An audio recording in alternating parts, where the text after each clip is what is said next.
Bisoprolol dorisi haqida Yevropa kardiologlar jamiyati tavsiyalariga asosan ma'lumot. Hozir juda ham keng qo'llanyapti bisoprolol dorisi, lekin kamchiliklari bor, xatoliklari bor qo'llashda.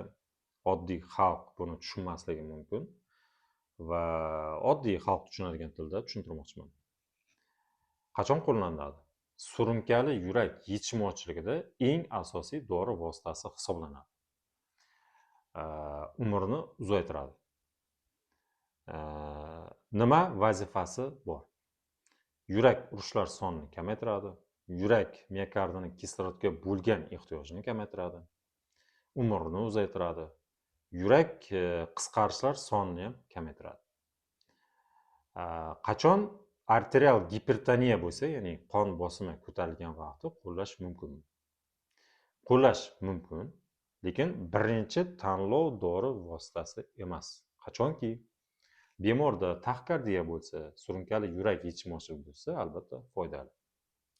Surunkali yurak yetishmovchiligi va bo'lmachalar fibrilyatsiyasi bo'lsa, unda ham foydali.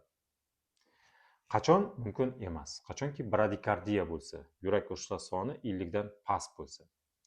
AV blokada 2-3 tipida.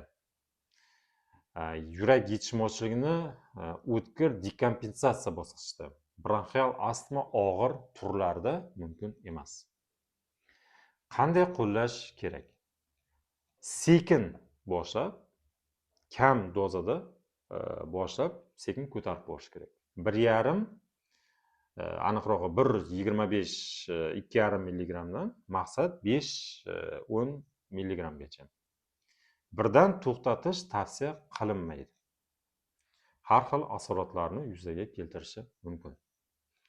Va eng asosiy maslahatim albatta qo'llashdan oldin shifokor bilan maslahatlashing, elektrokardiogramma tushing va undan keyin qo'llashni boshlang.